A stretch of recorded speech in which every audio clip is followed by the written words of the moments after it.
այսօրվա ասորիսը դրանապանի մամուլծրավում մենք նկարել ենք Հայաստանի գործատուների հանրապետական միության նախագահ Գագիկ Մակարյանը, որի հետ կփորձենք ամփոփել անցած տնտեսական տարին եւ կքննարկենք անցումային պետական բյուջեի հնարավորությունները ու ծախսերը։ Շատ լավ։ Տարին ամփոփելը մի քիչ երևի կարելի ասել միտումները, բայց ամփոփում թողնենք ավելի ուշ, բայց այնուամենայնիվ միտումները կարող են խոսել, ինչպես ասենք թե ներկայացնենք 15 թվականին ինչ ցուցանիշներ են։ Ուրեմն կան շատ հետաքրքիր իրավիճակներ եւ դրական տեղաշարժերի միտումներ են եւ բացասական միտումներ են։ Միաժամանակ կան իրավիճակներ, որոնք պարզեցման խնդիր ունեն, իմ կարծիքով դրա կարողացել է նաեւ պետական որոշ մարմինների վերաբերմունքով եւ իրենց վերլուծությունները որ պետք է ապահովում։ Այնուամենայնիվ 15 թվականը եթե պարզանքը դասավորվում շատ որոնտարի եղավ մի քանի ֆորսմոլորեն շրջակները, որոնք լադրվեցին մասային միության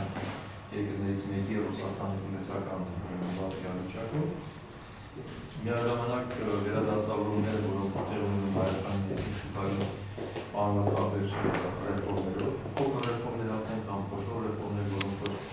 որոշակի ոլորտային խնդիրներ լուծում կամ ավելի գլոբալ լուծելու միտումներ են։ Երրորդը, որ բավականին ակտիվ եղավ նաև մեր ասենք գործարարների համարային տեսակետից, որ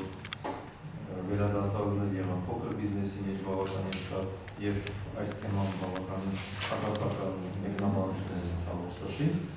Եվ չորրորդը, որ արտահանման ներմուծման իրավիճակային որոշ փոփոխություններ կան, ստրուկտուրային առումով դրանք իրականորեն չեն փոխվել, այսինքն ապրանքատեսակների հիմնականին մնացել, բայց ավելի փոփոխություն կա։ Բայց կան նաև միտումներ, որ կարող են նաև ստրուկտուրային առումով դրանք փոխեն։ Աշխատուժի միգրացիան կարևոր է, որ մենք ուսումնասիրել ենք, քննարկում ենք եւ ինվեստիցիոն զարգացման գերական դասերու ոլորտները որքան են ապահովված աշխատուժով եւ որքանով ինովատիվ մոտեցումները եւ գերական ճանաչված ոլորտների զարգացումները ապահովված են։ Եվ վերջին խնդիրը, որ էլի էականորեն է, տարածաշրջանային ասենք թե այս երկրների քաղաքական տնտեսական վերակացությունների մեջ Հայաստանի ապագա ռազմավարությունների ինչպիսի ուղղություններ ունեն, այս համանadrական բարեփոխումների շրջանակում եւ հիմա տնտեսական առումով դուք նկատել եք, որ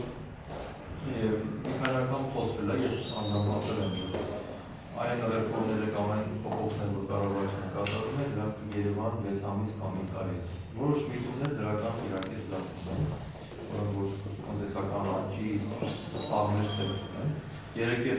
լուրջ քննարկում էր կենտրոնական բանկում, այն ղեկավարությունը ներկայացնում եւ ինտերակտիվ հասանելիքներ ստեղծելու միջոցով պրոգնոզներ ասել Հայաստանի, Ռուսաստանի եւ հարաբերությունների համար, օրինակ Հայաստանի համար նախատեսում է երկու տարի IMF-ի կողմից 2.2% աճ։ Ռուսաստանի վիճակը դեռահասնա, որ եթե IMF-ի թվերով շարժեն, դեռ մինչև 17 թվականին էական դրական մեծ փոփոխություններ չեն սպասվում։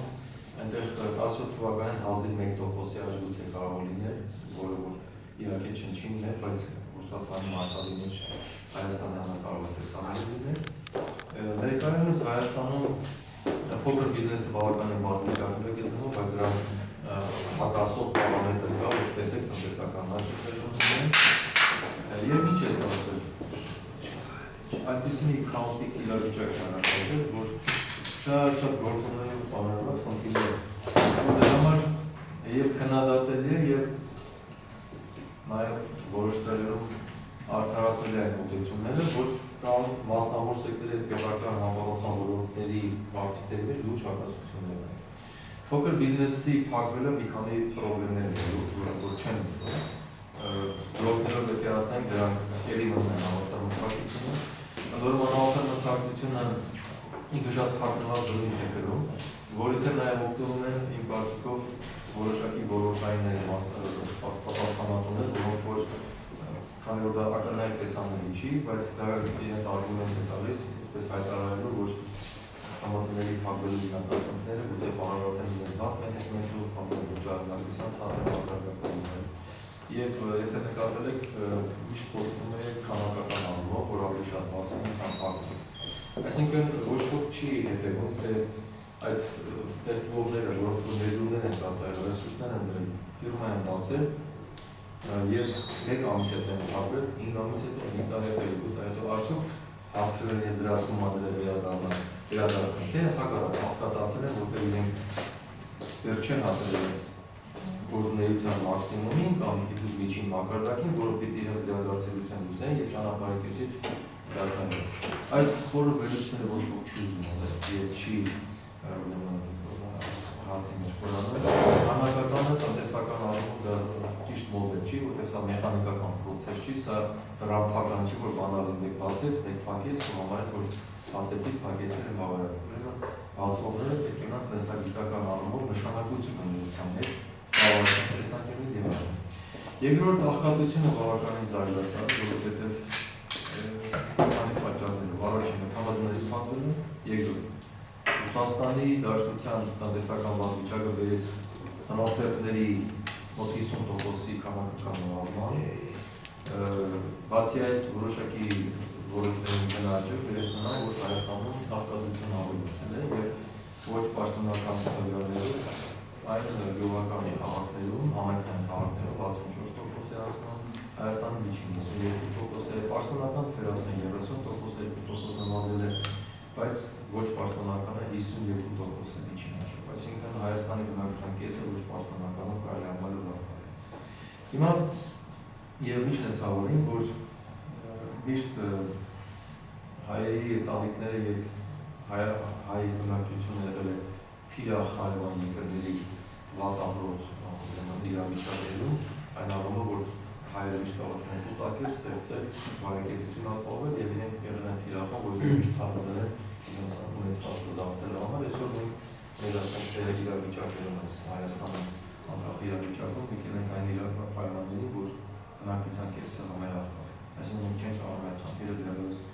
լուծել։ Եվ աղքատության ախտարման մի կարևորությունը մենք համարել ենք միշտ ընտանեկան բիզնեսը, փոքր բիզնեսը, ինքնազբաղվածության մեխանիզմը, որոնք հաջողությամբ փակվում են եւ առանձնահատկությունը ես ունեմ շարունակել դեպքում մի քանի գործոնների ներքո։ Առաջինը, որ եթե առաջ միայն լավ ոլորտների կամ խոշոր ձեռնարկությունների կամ բարձր շահութաբերության ոլորտներում էին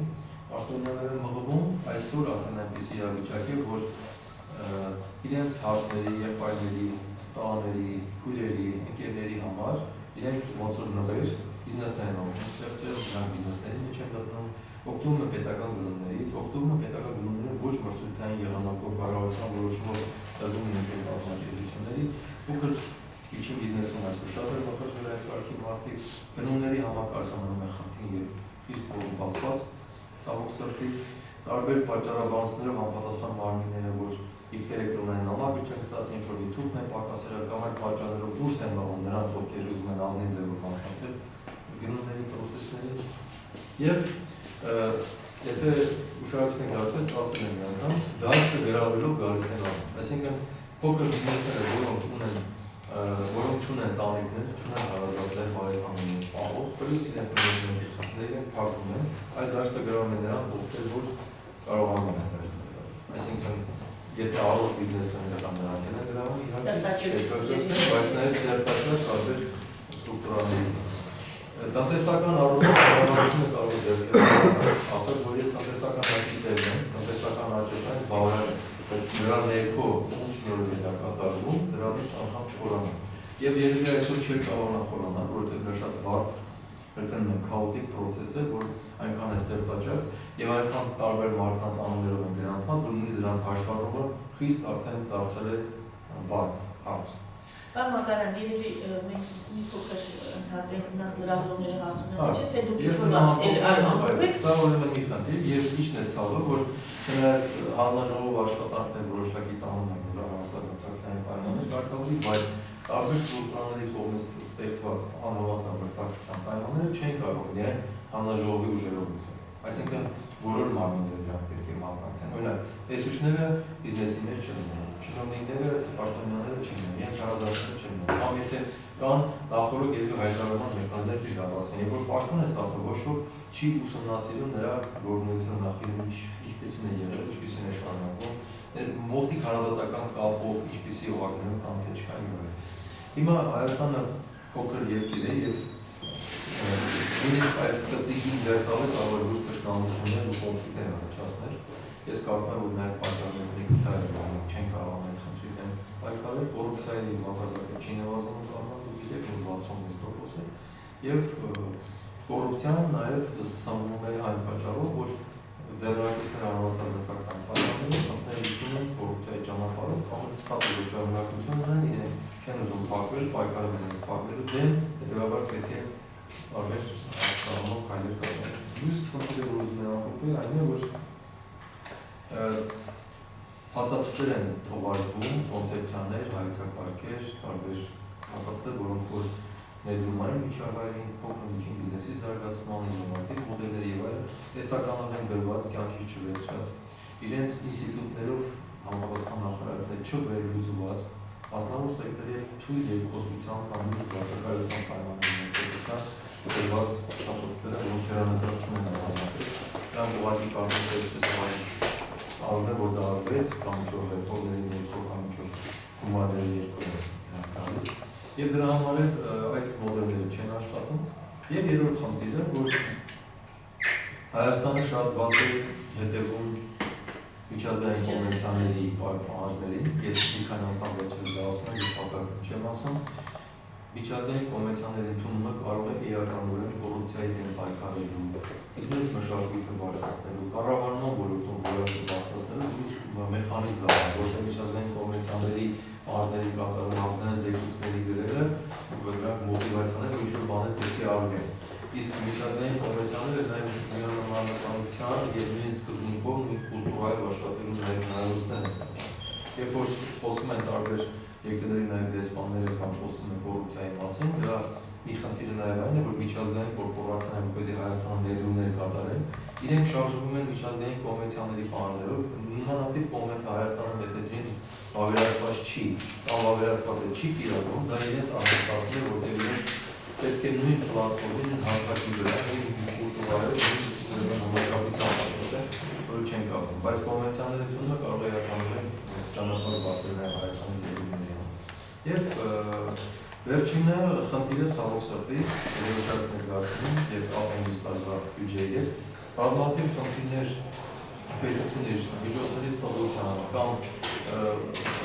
ոչ արդյունավետ օգտագործման, կոռուպցիայի արտադրների պատճառով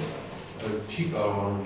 կարևոր խնդիրների ուշադրություն դարձնել, եթե նկատել եք վերջին շրջանում տարբեր բարեգործներ, Սփյուռքը հայեր, տարբեր ֆոնդեր, նույնիսկ Հայաստանի բիզնեսմեններ տարբեր ոլորտներում փորձում են կառուցել կրթության հարցով, մյուս հարցերով, որ իրենք իրականացնեն։ Հարց առաջանում, ասենք, պետական մասը ինչու ակտիվ չի։ Եվ դրա արտահայտությունը մյուս տարվա բյուջեն է, որը մոտավորապես 2.6 միլիարդի է հասնում, եւ այնտեղ 800 միլիոնը 1/3 ուղղված են սոցիալական նպատակների ծրագրերին, կրթության, առողջապահությանը, տնտեսական բլոկը շատ թույլ է գրված, տնտեսական բլոկ չկա, կա տնտեսական հարաբերություններ բաժին, որտեղ ընդամենը 130 միլիոնի չափ գումար է գրված ջրավորողման համակարգի եւ այլ կատեգորիաների տակ, որոնք տնտեսական առումով լուրջ խթան չեն ստեղծում։ Եվ շատ այսպես հարցեր կարծես թե մնացել են տարբեր բարեգործների հույսին, տարբեր ֆոնդերի հույսին։ 400 միլիոնի չափով բյուջեի դեֆիցիտ։ Եվ շատերը հիմա կհարցնեք նաև դուք, թե ինչու մենք տնտեսական աճի չենք նկատում, որտեղ դուք պետք է նայեք, թե մենք շնչիմենող հնան այսօրվա վիճակով $3400 չափ է կազմում, եթե մենք պաշտոնական հնային, պաշտոնական բնակչության թվականակին, կարևոր չէ իրական ինչքան կա,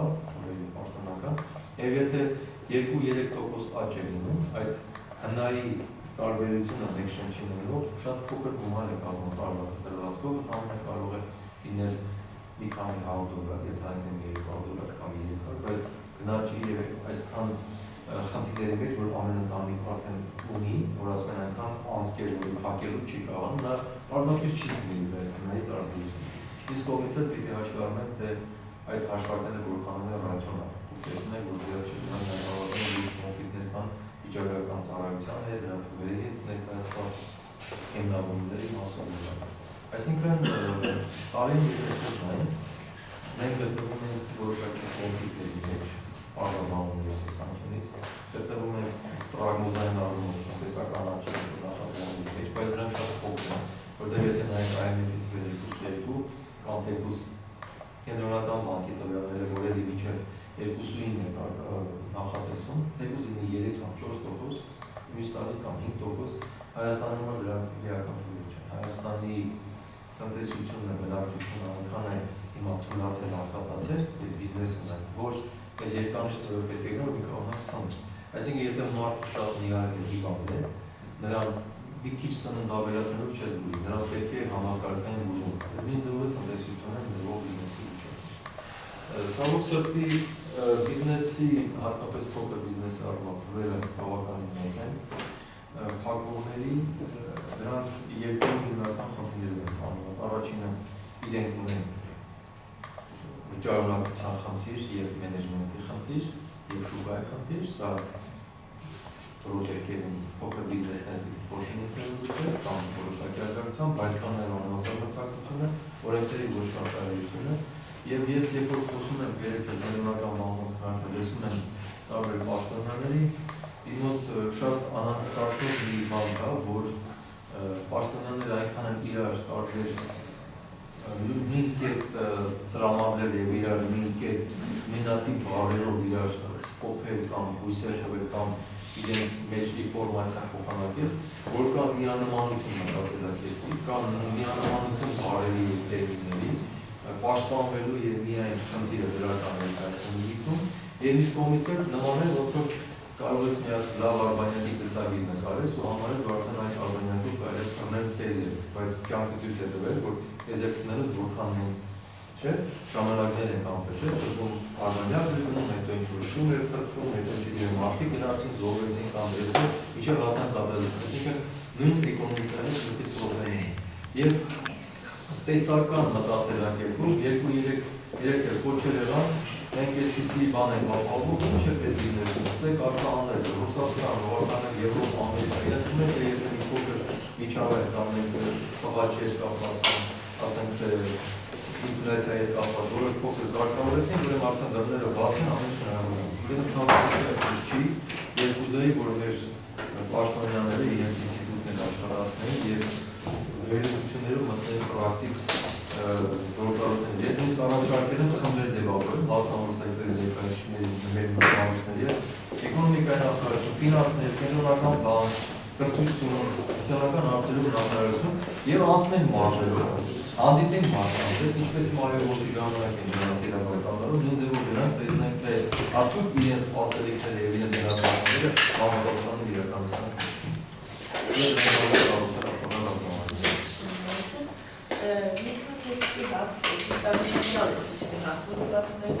Բիզնեսները փոխում են սխալ մենեջմենտ եւ անհավասար մրցակցություն։ Նկատի ունեն այդ ովքեր որ ասում են անհավասար մրցակցություն, օլիգարխիական տնտեսության հետ մրցակցություն։ Ինչ բան է անհավասար մրցակցություն։ Տեսեք, Հայաստանում մրցակցությունը երկու բնույթ ունի։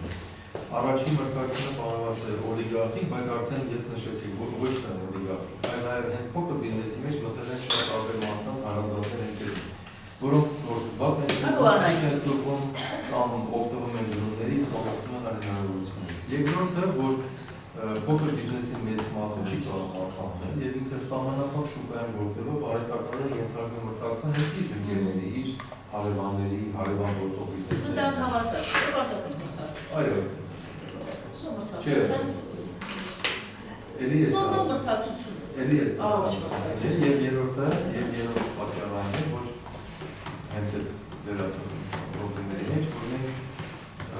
մի քանի առավոտ ես ասել եմ, հրապուրվեցին համաշխարհային բանկի բիզնեսի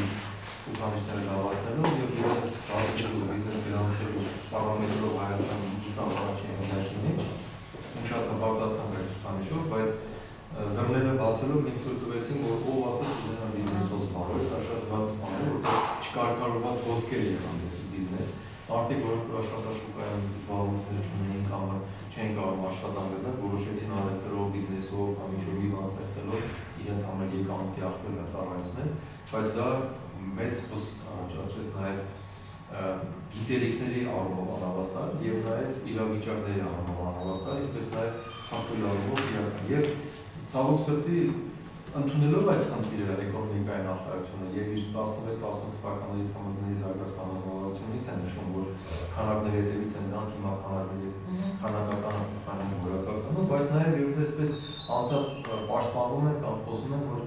ավելի շատ բացվում է կամ փակվում է, ու դա արդեն դավարար է, ուրեմն ավելի լավ է։ Շատ լավ, այսպեսի մի հարց, դուք ինքներդ նշեցիք, որ աշխարհում տարբեր նոր իրադարձություններ են կատարվում, որոնք այսպես թե այնպես փոխեն եւ փոխում են արդեն դրվածքները ինչ այժմ։ Արդյոք Հայաստանը պատրանախ ինչպես կբնութագրեիք Հայաստանի տնտեսական Հայաստան որպես օրգանիզմ, այսպես առողջ, կիսառողջ թե ոչ, այս այսպես ջրբաժանի առջև կանգնած Հայաստանը ինչ վիճակում է, եւ կարծում եք արդյոք որ տնտեսական քաղաքականությունը կարող է փոխվել Հայաստանի, եւ եթե այո, ինչ եք կարծում, ինչպես պետք է փոխվի Հայաստանի տնտեսական քաղաքականությունը այս ամբողջ նոր իրադարձությունների Նախ տեսեք, ուրեմն հիմա հետաքրքիր կան մուսուլմանական երկրների կողմից Հայաստանում կատարել ներդրումները եւ արտահանում սկսել Հայաստանից պահածությունների, ասենք քիթերի, չրերի հարցում, որտեղ այդ երկրները շատ են օգտագործում նոր պրոդուկտներ, այնտեղ կան մեծ հարթություններ, որոնք նավթային բիզնեսի վրա հարստացել են եւ ցանկանում են իրենց գումարները տեղափոխել արդյունաբերական ներդրումների մեջ կամ այլ բիզնեսների մեջ։ Սա մի լծակ է։ Երկրորդ լծակը կարող է, եթե ճիշտ օգտագործվի զարգացող տուրիզմի նորոշակի հնարավորությունները Հայաստանի համել ուշադրության մեծացումը եւ վերջինային միջազգային կառույցների գնահատականները, որ Հայաստանը ապահով երկրների ցանկում է գտնվում եւ կարող է դա խթանել, որ տուրիստական հոսքերը դեպի Հայաստան ուղղեն։ Անհամեմատ ասենք տեսեք Թուրքիայի դեպքերն են, կամ ասենք Եգիպտոսի դեպքերն են, կամ ասենք այլ երկրներում վտանգները չի բացառում, որ բավականին քանակներ կարող է ասես ֆենոմենալ, որը մուլտիպլիկատիվ է ստեղծի։ Երրորդը Հայաստանի որպես քրիստոնեական պետության եւ նաեւ հավելանակի այս միջոցառումները իրականորեն փոխեցին վերաբերմունքը Հայաստանի նկատմամբ եւ կարող է նաեւ Հայաստանին օգնելու տեսակետներ ներդրումներ մոտեցնել, ու տեսնել, որ շոշոր պետությունների ղեկավարները չեն փոխվում այս մոտիվացնելու կամ օրդորելու որոշակությամբ։ Թուրքիայի հետ կապված կոնֆլիկտը, եթե մենք ճիշտ օգտվենք եւ Թուրքիայի հանդեպ սանկցիաներ կիրառվեն, Թուրքիայի թեկուզ ընդամենը 10%-ի դուրս մղվելը Ռուսաստանի շուկայից Հայաստանի համար հսկայական հնարավորություն կբացի, որտեղ մեր խոշոր մրցակիցներից մեկն հենց Թուրքիան է, որը նույնատիպ արտադրանքներ էժան լցնում է, գյուղատնտեսական մրցակիցներ, վերամշակված մրցակիցներ, Հայաստանը կարող է այդ մասով արագ լրացնել։ Այս կարծում եք պատրաստ ենք դա լրացնել։ Առանձնապես ոչ, ցավոք սրտի ոչ, որովհետև եթե դրաման ասում է արտանման կառուցվածքը իրական չի փոխվել, նույն ապրանքներն են մնացել, որ գյուղմթերքների ծավալը մեծացավ, այդ տեսականիները դա սեզոնային բնույթ է։ Բնույթ դրան սեզոնային բնույթ է կա։ Միջանկյալ ենթակառուցվածքներ պիտի ստեղծվեն, որ գյուղմթերքները կարողանան մատերիալի ֆաբրիկատիվ վերացել եւ դրան պահել դրան չեն արվում։ Մատերիալներին առանձնապես այո չենք աջակցում եւ Ռուսաստանի փորձները, որ ես այն անգամ ամրովացել են, որ պետք է պետությունը կոմպենսացիաներ անի սուբսիդիար, որպեսզի ժամանակը դարձնեն։ Հիմա այս հիմնարկները վերցրել են, բայց եկող տարի արդյոք նույն քանակները կարողանան, որտեղ իրենք ռեալիզացիայի խնդրեմ ունեն։ Եթե Ռուսաստանում վիճակը իրոք օգնի, գուցե իրենք դատարկեն իրենց պահեստները, որ կարողանան նոր արտադրանքներ։ Ներդրումների վիճակը դեռևս կտրուկ չի լավնա, որտեղ ներդրումները մի քանի գործոններով են պարված, եւ օրենսդրությունը, եւ օլիգարխիկ բիզնեսը, եւ կոռուպցիան, դատական համակարգի անսահմանությունը, որը ցավոք սրտի նաեւ նոր կանոնով է սահմանադրական, ուրեմն նախագծում էականորեն ես չէի ասում էականորեն փոխվել է, եւ դրա հետ մեկտեղ նաեւ կրկնում այդ կոմերցիաների եւ տեսանկյունից, եւ վերջին խնդիրը, որ ասում եք ինչպիսի տնտեսություն է, ես կասեի, որ մի մասը խիստ հիվանդ, մեր մոտ այսպեսի կարծես մի մարմնի մեջ մի կես ուժեղ հիվանդ է, մի կես առողջ է։ Այն մասը, որոնք գուրգուրվում է պայքարի եւ ուշադրության ներքո է, որոշ կլանների մարդկանց նրանց կողմից դա կարծես թե վատ վիճակում չի, եւ իսկ կեսը խիստ վատ վիճակում է գտնվում։ Ու հարց է առաջանում, որ կողմի կբուժի կամ կվարակի, այս պրոբլեմի մեջ ենք։ Բայց մենք սա մեր դերսում ենք։ որ կեսը կհարթի։ Ճիշտ է, պարոն, դա մեր ներսումն ենք մեր հարցերը դեռ չլուծած, կարող է հենց նույն Ռուսաստանը կամ աշխարհը շրջվի եւ պահանջարկ առաջանա։ Մենք պատրաստ ենք արդյոք այդ պահանջարկին։ Մենք միջև այս կեսը մյուս կեսի հետ, այս խաղում ենք եւ բացում ենք, մենք դեռ մեր խաղը չենք կարողանում Պետական կա որոշ ոլորտներում սուբսիդավորման, ցուցահանդեսների, ստանդարտների ներդրման եւ այլն, բայց դրանք փոքր ոլորտներ են կազմում։ Եվ կրկնում եմ Այսինքն մենք պատրաստ չենք նոր իրավիճակի տնտեսական։ Եվ վերջի խնդիրը, որ մենք սահմանադրությունը փոփոխում ենք հիմա, ընդհանրապես ասենք թե փոփոխությունները արվում են նաև նրա համար, որ պետության պաշտպանվածությունը, նրա ներքին խնդիրները ավելի լավ կանոնավորվեն։ Իմ մոտ ես նայելով սահմանադրության գործող իրավիճակի եւ նորի հետ կապված այս կոնֆլիկտային վիճակը եւ այս փոփոխությունների որակը գնահատելով, ես կասեի, որ սահմանադրությունը ինքը պաշտպանվածության կարիք ունի դեռևս եւ երկրատարիներ դրա կարիքը կզգա։ Այսինքն ոչ թե իշխանությունը կամ քաղաքացիական հասարակությունը ժողովուրդն է կարիքը զգում սահմանադրության, այլ հակառակը սահմանադրությունն է զգում կարիքը լինելու պաշտպանված։ Այսինքն այսօր կա համայր օրենքը,